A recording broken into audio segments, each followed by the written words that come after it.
Olá, sejam bem-vindas e bem-vindos novamente. Eu sou o Arthur, professor independente de inglês, e essa é a segunda conversa de uma série de entrevistas que eu vou fazer ao longo das próximas semanas com outros professores independentes de inglês para contar um pouquinho da realidade como é, falar um pouquinho de aspectos pedagógicos, falar de aspectos administrativos e, com sorte, dar um norte para você que ou já está nesse universo e gostaria de um pouco de orientação ou está querendo iniciar nesse universo. Hoje eu tenho o prazer de conversar também com um grande amigo, um grande parceiro de trabalho, o Henrique Zamboni. Henrique, seja muito bem-vindo, muito obrigado. Eu que agradeço o convite, vai ser um prazer compartilhar um pouquinho dos últimos 16 anos aí de experiência. Eu ia começar te perguntando exatamente isso. Qual é que é o seu... Quando que você começou? Então, na verdade, eu comecei a dar aula desde que eu era aluno, né? Desde que eu era adolescente, eu comecei a estudar inglês com 11 anos. E aí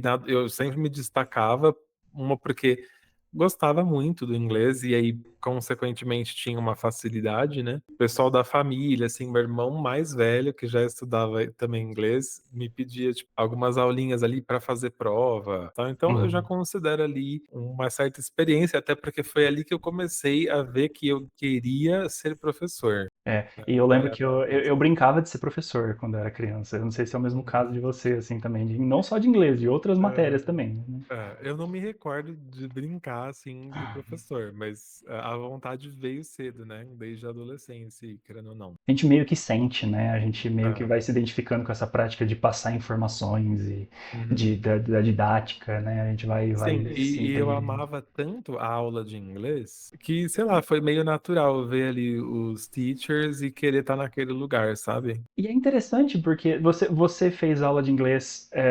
no ensino regular, imagino, né? Você Uhum. também fez aulas fora do ensino regular? Isso. É, Fiz curso de idiomas numa escola de inglês, né?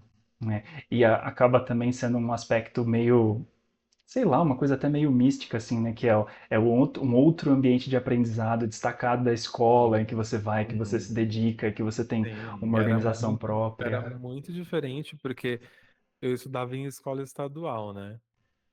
Então as situações eram meio precárias, assim, tanto de infraestrutura da escola quanto de aulas mesmo, né? Uhum. Era muito comum falta de professor, de material, tal, e no inglês era outro universo, né? Você começou a dar aula na escola que você estudou? Não. Aí entra naquela fase da vida onde é uma complicação escolher o que você vai fazer. Eu tive uma certa experiência como professor. Essa experiência não foi muito positiva porque eu não tinha tido suporte, simplesmente fui colocado para dar aula oficialmente, né? E aquilo foi muito assustador, assim, não foi muito legal. E dentre isso e outras coisas, eu também brincava com a ideia de virar tradutor, porque eu Uhum. achava muito bonito, não só a tradução de documentos, de papel mesmo, né, como também aquela tradução simultânea, né, De que é chamada, na intérprete. verdade, de interpretação, né. Uhum.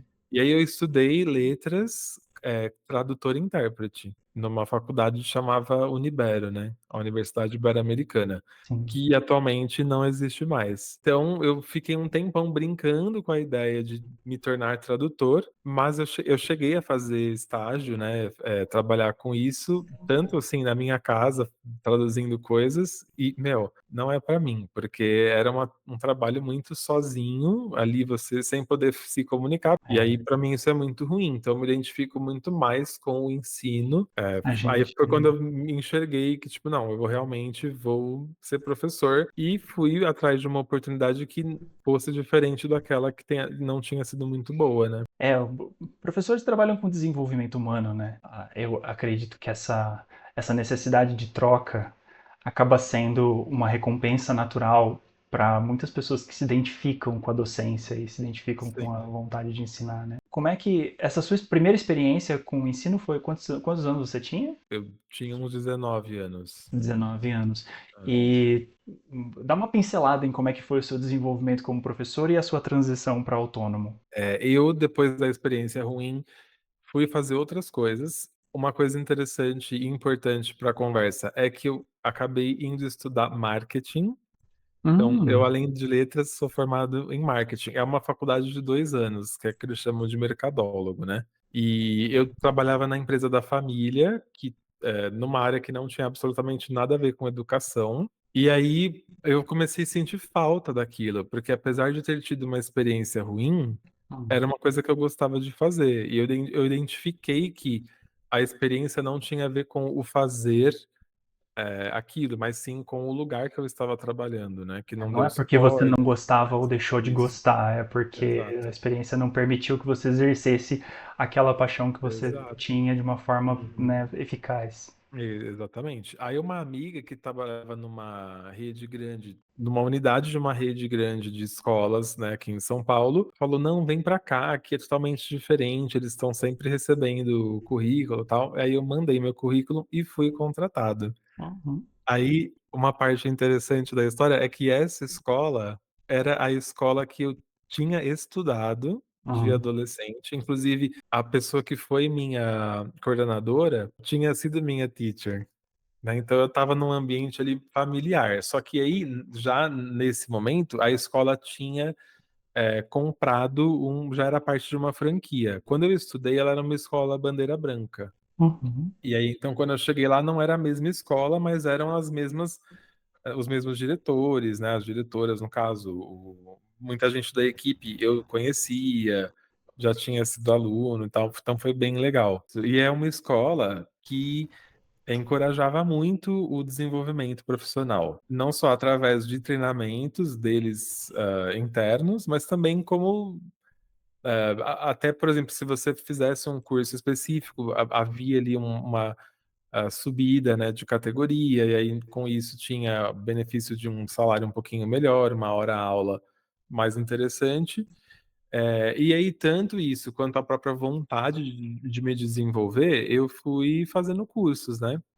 Fiz o CELTA, enquanto eu estava nessa escola, tirei o CELTA, depois eu tirei o C2 Proficiency. Aí, enquanto eu fazia o curso o C2 Proficiency, o curso preparatório, um amigo meu, um colega da turma, conseguiu uma oportunidade de ensinar em um outro país. Então ele foi viajar para a Rússia para dar aulas de inglês em uma escola de lá. É uma escola que não existe mais aqui, mas eu ouvi dizer que já existiu, que é a International House. E eu sempre tive vontade de morar fora, de ter uma experiência assim. E aí me pareceu muito bacana viver essa experiência com uma oportunidade de trabalho. Eu nunca tinha cogitado ir para a Rússia. E aí eu coloquei meu currículo lá no banco da International House e a escola, essa rede de escolas de Moscou entrou em contato comigo. Então foi uhum, feito todo o procedimento online, né, de entrevista, teste e tal. uhum. E aí depois, assim, de uns 6 meses eu já tinha tudo acertado para ir para lá, né. Assim, bem doido, porque como eu falei, eu nunca pensei em ir para a Rússia, a minha vontade de morar fora era inclusive um país de língua inglesa. Acontece que a viagem não foi muito positiva para mim. Bom, uma coisa que eu não gostei é que eles, precisavam que você desse aula para todas as faixas etárias. E eu não gosto Hum. muito de dar aulas para crianças, porque eu não tenho esse lado lúdico muito, aflorado. Mas eles forçavam, não é que forçavam, eles tinham um contrato lá de 30 horas semanais e aí eles tinham que preencher essas horas com o que quer que fosse. Então tinha Uhum. aula business, eu ia dar aula na empresa para o gerente da empresa e ao mesmo tempo, no mesmo dia, eu dava aula para crianças, tipo, que estavam até em processo de alfabetização, eu tinha que ensinar crianças a escrever. Né, Então isso era sem muita contar coisa. também que, além do fato de eventualmente você ter contato com uma audiência, um público que você não se sentia capacitado na época para lidar, também tem o Uhum, fato de quanto mais diversificada é a sua carga, é a sua grade de aulas, maior é o exercício de preparo, maior é o exercício uhum, de, né, de correção, exato. maior é o salto que você tem que dar entre uma aula e Uhum. outra. A gente sente isso até dando uma aula de nível diferente, até que mesmo que seja adolescentes, A2, depois você vai dar uma aula de B2, tem que virar uma chavinha ali, né.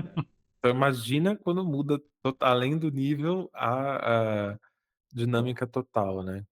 Bom, mas aí isso dentre outras questões, eu achei que não estava me fazendo crescer profissionalmente. Porque lá eu trabalhava numa escola de inglês, assim como eu trabalhava aqui. Só que lá eu ainda era É. imposto algumas coisas que aqui eu não precisava me submeter. E não era um benefício tão grande assim financeiramente falando. Porque, Uhum. afinal de contas, era salário de professor trabalhando numa escola, né? Então, nem que, mas aí você tá perto da Europa, pode viajar? Pode, mas também nem tanto assim, Com o salário do né? professor, né? É, então assim, né, não valia muito a pena.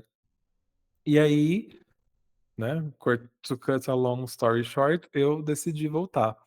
Como eu decidi voltar antes do término do contrato, eu cheguei de volta, eu fui viajar em janeiro, eu cheguei de volta aqui quase em maio. O que está acontecendo em maio? Ninguém está mais contratando, porque Uhum. as escolas já estão ali tudo encaminhado, né? O máximo que eu poderia era conseguir alguma coisa em julho. E eu até cheguei a trabalhar em escola novamente, mas eu não tive um volume de aulas muito grande, o que me fez recorrer a aulas particulares. Voltou? Vem cá então, conheço alguém que está procurando professor particular. Tô precisando de aulas de reforço aqui para meu filho, para minha filha.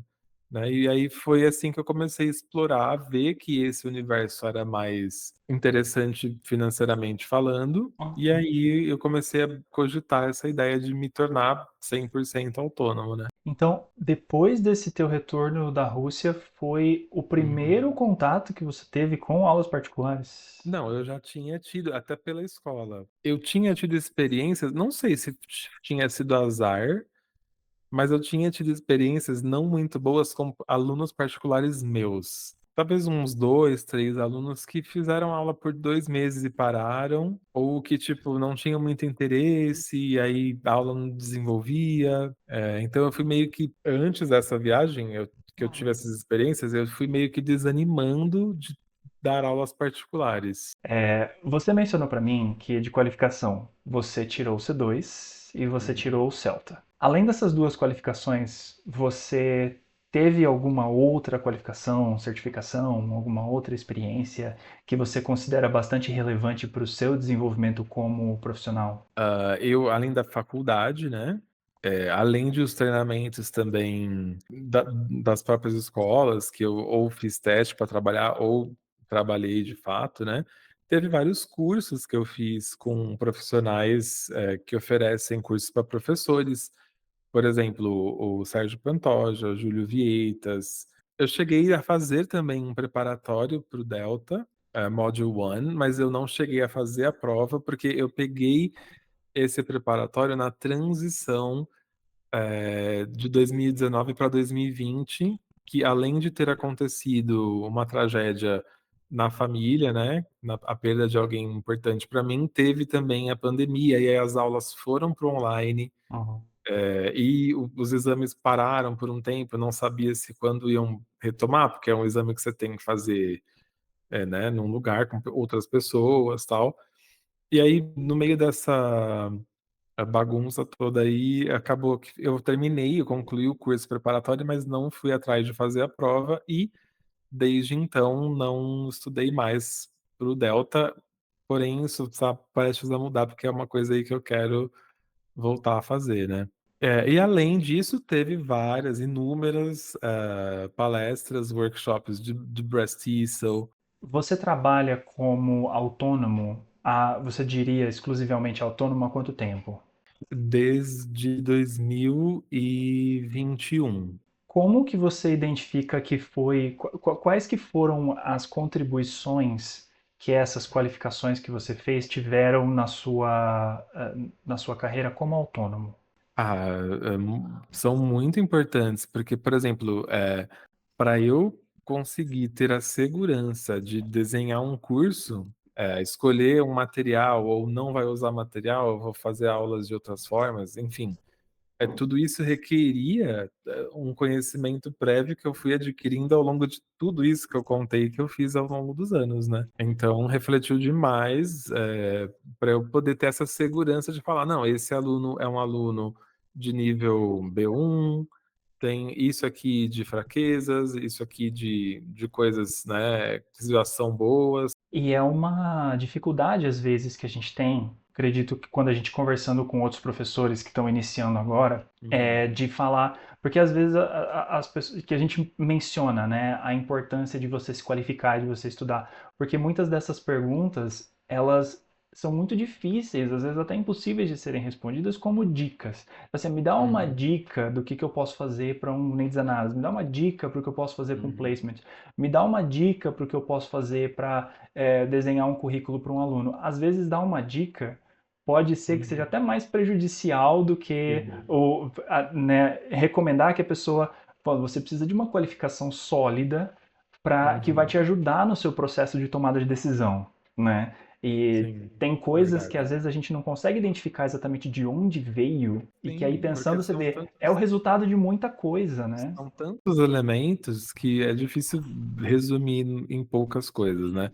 Por exemplo, hoje eu acredito que você também consiga olhar uma unidade aleatória de um course book e você vai saber, ah, isso aqui é um B1, isso é um B2, mas que nem ninguém nunca te ensinou isso, foi Uhum. simplesmente a experiência de ter contatos com materiais desses níveis por tantos anos que você consegue hoje dizer, né, o nível daquilo, se aquela aula é apropriada para esse nível, tem tudo isso, né? E talvez até tão importante quanto isso é você ter uma conversa de 5 minutos com uma pessoa e já conseguir começar a estabelecer hipóteses de qual é o nível daquela pessoa e de que Uhum, tipo de suporte ela precisa para uhum, avançar no nível dela, qual é o tipo de input que ela vai sim, precisar, qual é que é uma boa sequência para ela, quais são as uhum, coisas mais urgentes, menos urgentes, né? É tudo coisas sim, que a destreza em tomar decisões é uma coisa que vem muito a partir desse processo tão extenso de qualificação que a gente precisa passar, né? E que muitas vezes não é exigido da gente, né? A uhum, gente faz por conta própria, por amor ao que a gente faz e pela vontade que a gente uhum, tem de se desenvolver, mas muitas vezes não uhum, é exigido, é incentivado, que nem você comentou que uhum, foi o caso dos gerentes, dos gestores da escola que você deu aula, sim, você deu a sorte de uhum, serem pessoas que encorajavam muito isso, né? uhum, Mas sim. às vezes não é exigido da gente, né? É. Não é um... Sim, e também o fato de você dar várias aulas em diversos contextos, por exemplo, eu já dei aulas para adolescentes que não iam fazer exame e adolescentes que iam prestar A2, Key, o B1 Preliminary, B2, né? Então, também ter essa experiência te faz conseguir fazer um placement test melhor, porque você já Sim. sabe o que que é exigido naquele nível, né? E em termos de habilidades suas, tem coisas que as qualificações não ensinam pra gente, né? Sim. Tem coisas que a gente não aprende no Celta, a gente não aprende se Uhum. preparando para um C1, a gente não aprende fazendo um intercâmbio. Tem coisas que são nossas, Sim. são interesses nossos, Uhum. são habilidades nossas, são traços da nossa personalidade. O que que Uhum. você tem que você vê que te ajudou muito nesse processo de ser autônomo? Então, agora falando até mais sobre aulas com adolescentes, né, que é o meu nicho, eu diria que o fato de ser ligado em cultura pop, em o que está assim trending, e por gostar mesmo desses temas e estar meio o tempo inteiro ali ligado no que está acontecendo nesse universo, eu acho que isso é algo que me facilita bastante em encurtar essa ponte aí que existe entre a gente e eles. Sim, Porque para mim é muito natural, eu já, por exemplo, consegui dar um exemplo pegando uma frase de uma música, ou uma palavra que está na música nova do artista tal, né? Então isso é fazer ali com que eles se relacionem ao conteúdo, e isso, como você falou, não é porque eu estudo para isso. Eu não fico estudando as músicas para isso. Eu simplesmente ouço essas músicas porque eu gosto, né? Isso além de também filmes, séries, né? Coisas que também dá para relacionar ali com o que está em alta hoje em dia, que é o que eles estão acompanhando, né? conseguir estabelecer essas relações é uma coisa que até facilita no processo de ativar algumas memórias, né? Do tipo, Uhum. você quer lembrar dessa expressão, Sim, lembra de tal pessoa falando não sei o exato. quê. Isso. Vamos falar um pouquinho das suas aulas. O que que Uhum. você acha que, em termos pedagógicos, uma coisa que você faz nas Uhum. suas aulas, ou que você, eu sei que você também trabalha com outras pessoas, né? Tem outras pessoas também que trabalham Uhum. junto com você no inglês para Perfeito. adolescentes.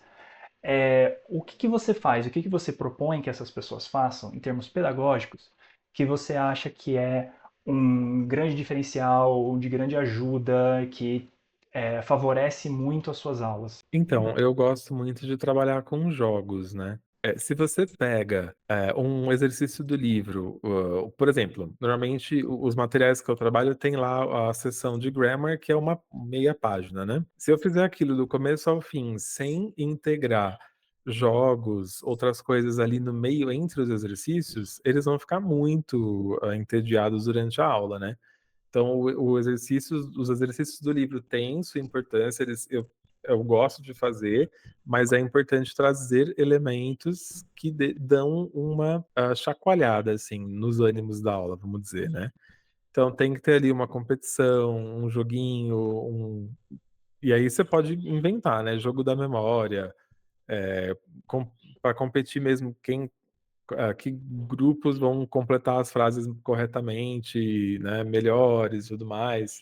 Então Uhum. nisso rola muito pair work, group work, além também da temática estar, voltada para eles, né. Não dá para falar sobre, por exemplo, problemas de política, coisas de trabalho com eles, porque não vai rolar, né. E às vezes são adequações, são tão simples, é uma sutileza na instrução, é Uhum. uma sutileza na forma, é simplesmente pegar a atividade e executar ela numa outra plataforma, ou Sim. uma.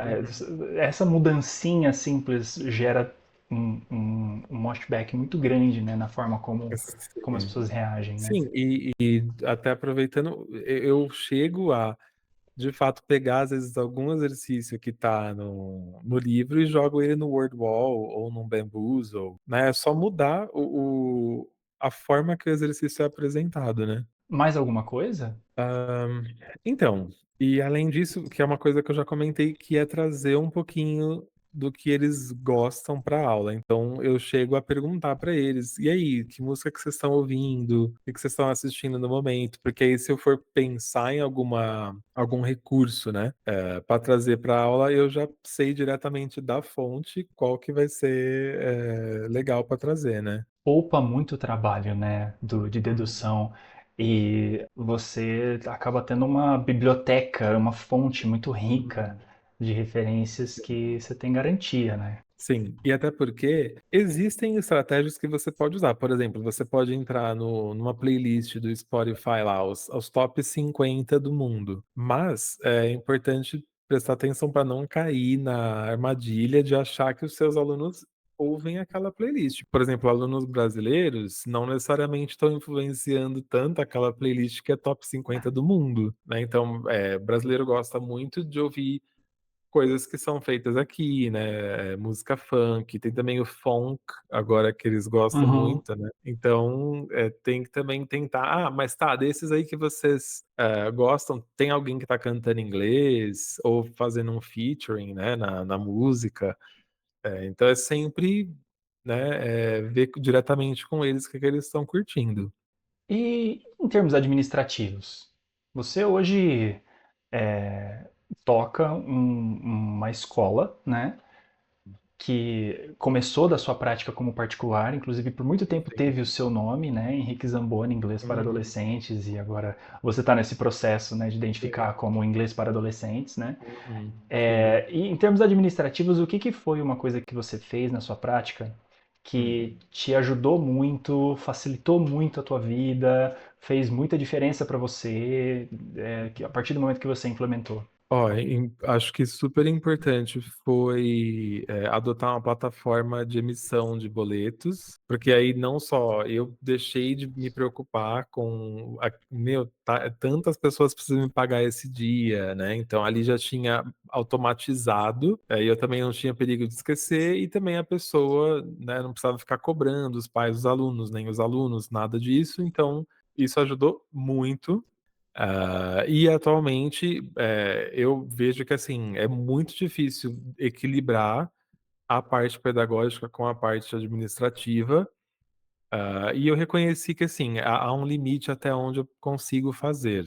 Uhum. Então atualmente eu estou também agora né, claro, observando que eu me beneficiaria demais se eu tivesse alguém fazendo isso por mim, né, porque é muito difícil tomar conta do que está sendo ensinado, dos eventos que a gente vai fazer com os alunos e também questões de cobrança, tal, né.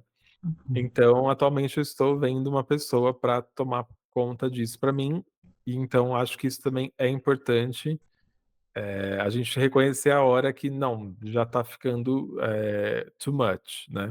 E no fim das contas, né, quando a gente gosta muito do que a gente faz, tudo que a gente quer é fazer mais daquilo e fazer menos das outras coisas Sim. que entram no caminho da gente fazer o que a gente Uhum. gostaria de fazer mais, né? Pois.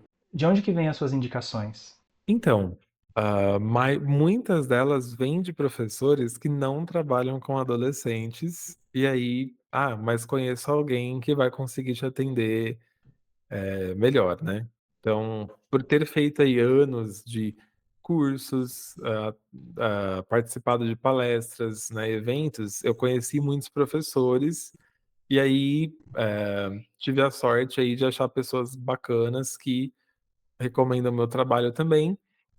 E dos próprios alunos, né, por serem adolescentes, falam: "Ah, tô fazendo inglês com essa pessoa, através dessa escola e tal", então acaba que, as indicações vêm de boca a boca mesmo, tanto de professores quanto de alunos. Mas não é a única forma de propaganda que eu faço, né. Eu Uhum. tento também, a gente tenta achar alunos de outras formas, não dá para contar só com as indicações, né.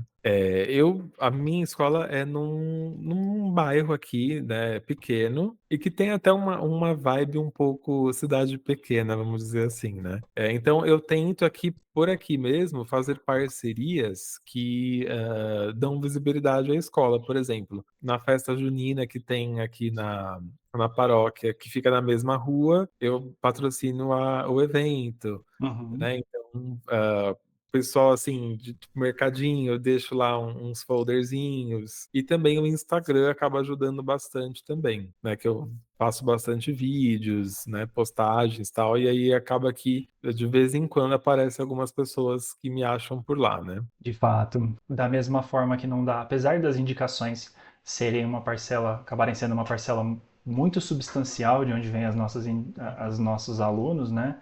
Não dá só para Uhum. viver delas e não dá só para viver de outras coisas, né? Não dá só para viver de Instagram, não dá só para viver de Sim, panfleto, não dá só para viver de, dá exato. para postar todas as suas fichas em uma estratégia específica, né? Cada uma delas vai cumprir uma Sim. função. A indicação é muito boa, porque a pessoa já vem querendo mais, confiando mais.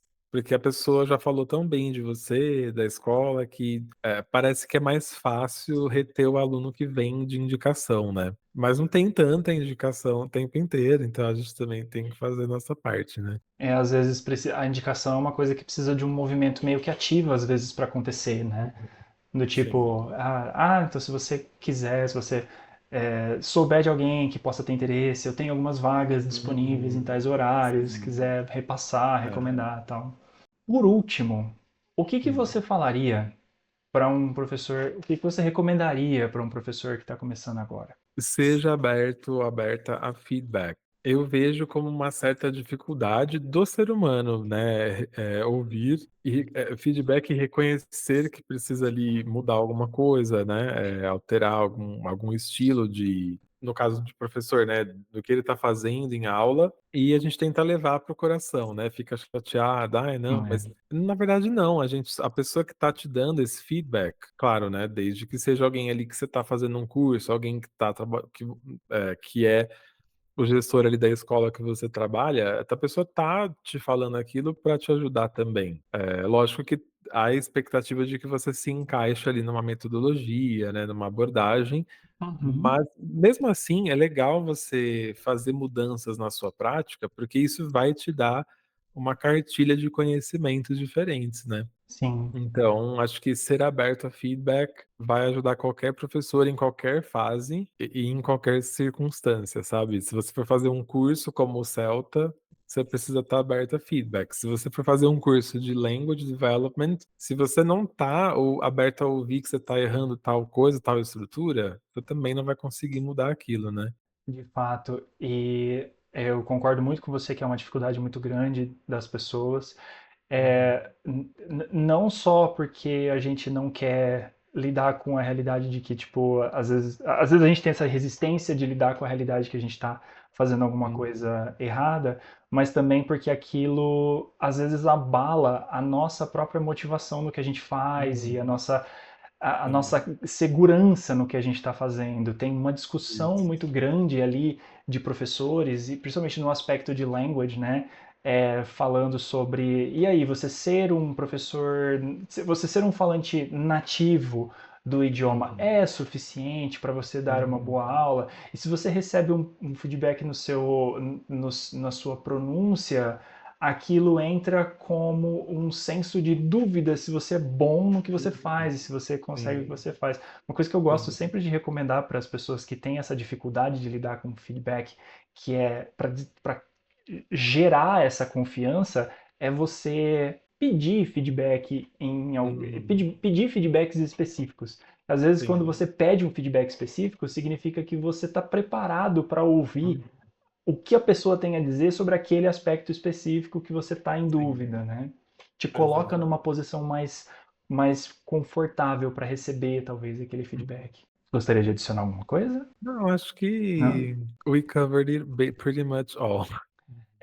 Então é isso, Henrique. Muito obrigado. Obrigado novamente por ter aceitado o convite, por ter topado participar. Eu que agradeço, espero que um pouquinho aí do que eu compartilhei consiga ajudar outros teachers que estão no caminho aí. Com certeza, com certeza. E eu gostaria de convidar a todos também para acompanharem as outras entrevistas que vão ser lançadas, porque cada professor vai ter um olhar diferente para o processo. E você que está entrando nesse mercado agora, ou que quer, que tá, né, quer se desenvolver, que é um norte para o seu, para desenvolver o seu profissional, você pode se beneficiar bastante do leque de sugestões e do leque de experiências que vão surgir ao longo da semana.